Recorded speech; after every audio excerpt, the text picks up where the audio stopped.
Hey guys, I'm Renee, and today I want to talk to you about the power and importance of Hispanic representation. So I really want to talk about this because, first of all, it is not talked about nearly enough. I went on YouTube trying to find my niche of where videos like this could live, and let me say, like, I did not find one at all. A lot of the videos when I was doing like a really deep dive on Latino, Hispanic, Mexican, like list goes on representation, nada, nothing. It was like skits, stereotyping, Latinx songs.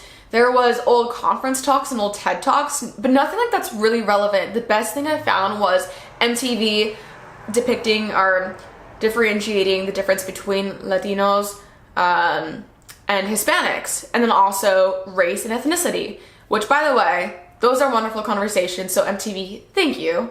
But there was a real lack of videos like this, and I think the important thing is to have continual conversations about the power of representation, not just for Hispanics, but for everybody. We all see those movements and the trends where there's a big event, we all go out, we post about it, we share stories, it becomes so relevant, but then it dies down. And then we kind of just go about our normal lives, and then the next event happens and we go through it all again.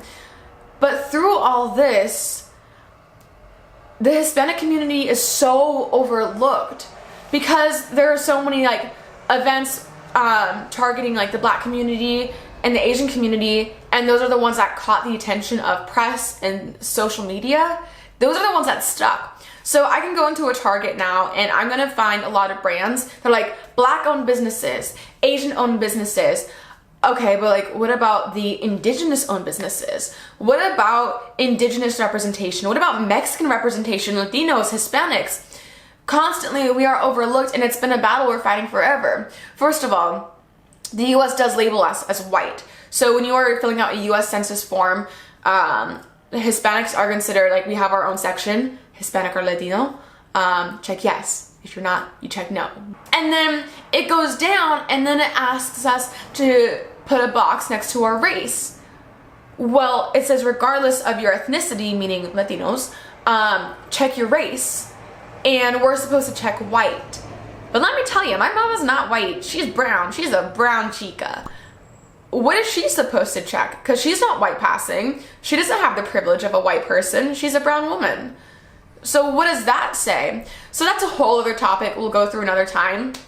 But the point is, we have these things that are constantly overlooked, but it's only the trendy things and the things that get caught or put on social media that grab our attention. That is a motorcycle.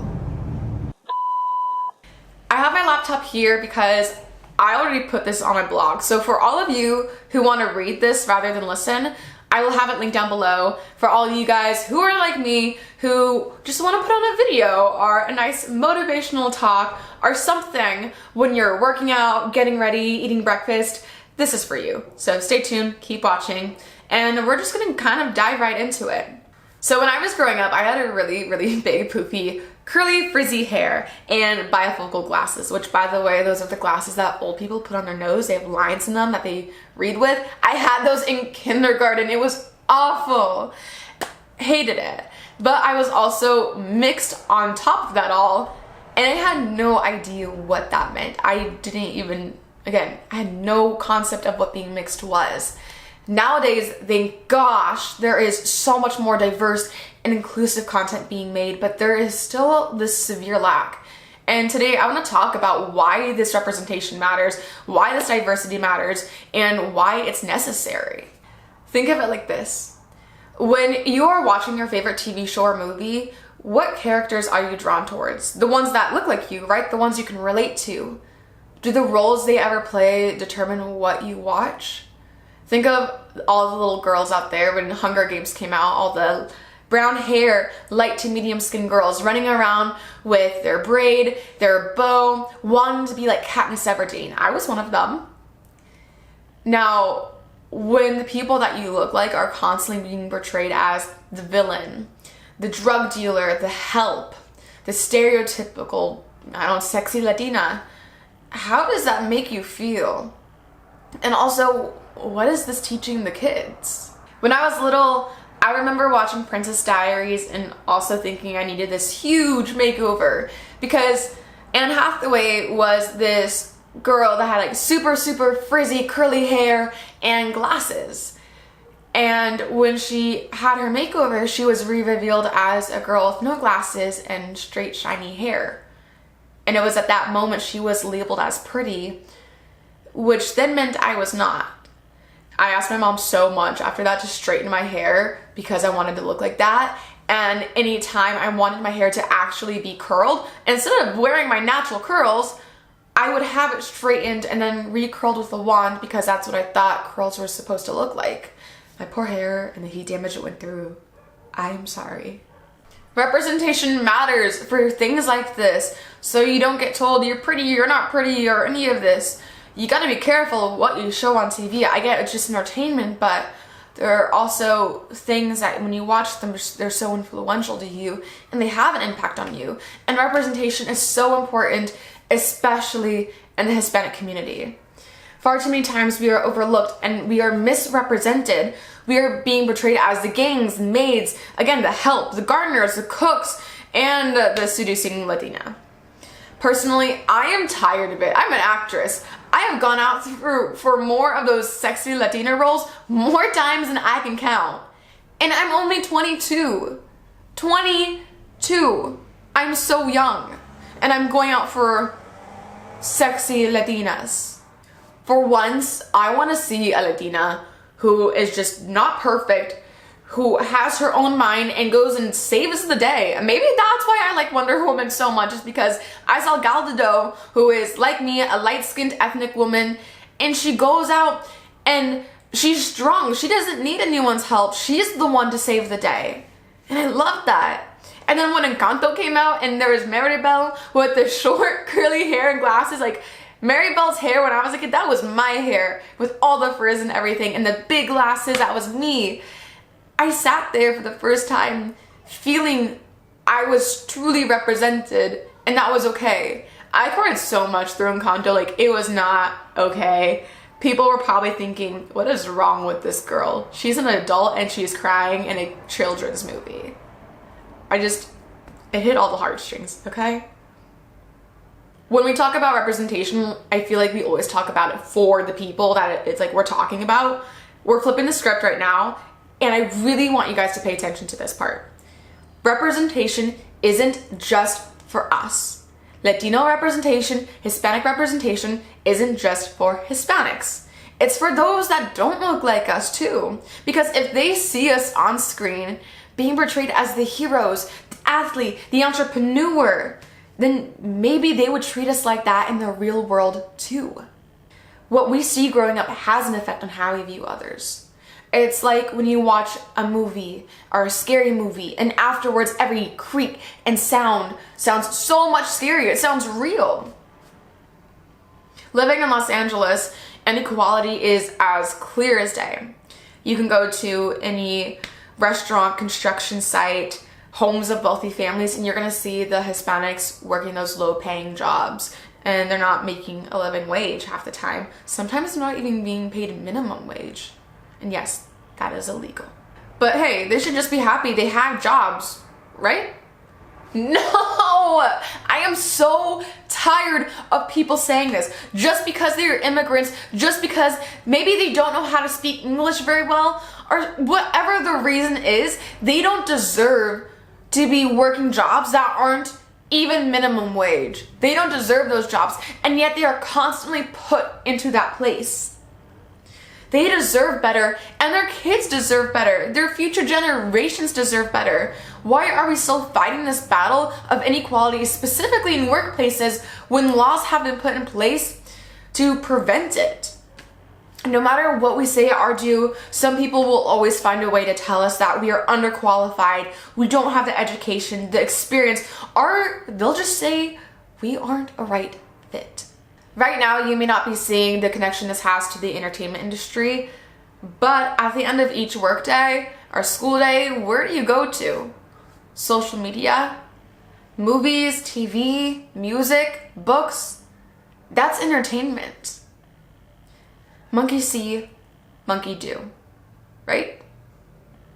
So if people that don't look like us treat those that do look like us poorly, again, I ask, what is that teaching us?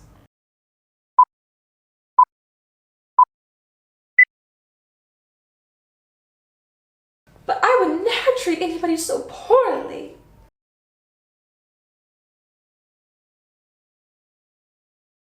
Okay, maybe not. But when that is all you see for your whole life, the line of what is right and wrong becomes blurred. And this is one of the reasons having accurate Hispanic representation is so important. And I'm not talking about just being the hero of the story anymore. I'm talking about having people that look like us because they are like us. Not having one tan-skinned actress represent all Hispanics or Latinos, or one country represent a whole range of countries. We need to have Chicanos and Colombians, Mexicans, Middle Eastern Mexicans, Spaniards, Puerto Ricans, Afro-Latinas, Asian Latinas, Indigenous, because there are endless of us and endless ways to represent us. We need to have every mix, size, and shape and shade.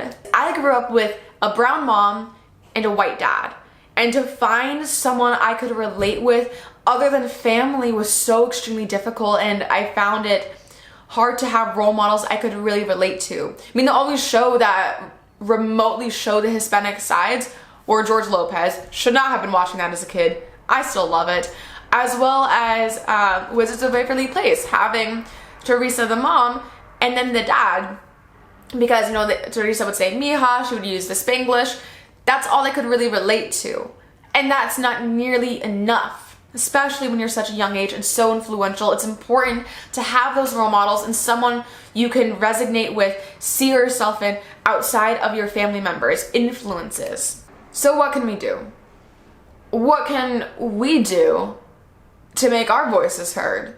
The whole purpose of me creating this YouTube channel and this blog is to inspire people to take a hold of their own life and make it into what they've always wanted and dreamed of. To say, I'm gonna make that business. I'm gonna start a family. I'm going to invest and learn about money. I'm going to ask for that promotion, apply to that job, and I'm gonna celebrate who I am, be proud of who I am, and take part in my cultural traditions. You have a voice that only you can share and a life only you can live. It's going to be hard because, trust me, this country and the world has made it like that for us on purpose.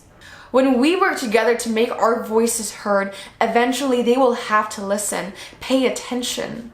Currently, I am working on a few things myself that will make it hard for the people in power to turn their heads away.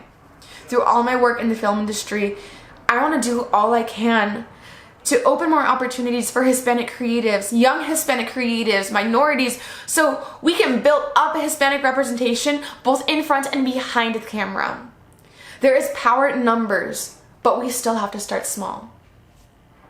Once we stop letting people take credit for the work that we're creating, then we can be seen for who we truly are. People that matter.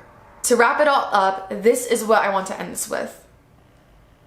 The power of representation is this: jobs, opportunity, kindness, equal pay, better treatment, freedom to stand proudly in who you are, stand in your cultural heritage, and speak any language you please without getting looks.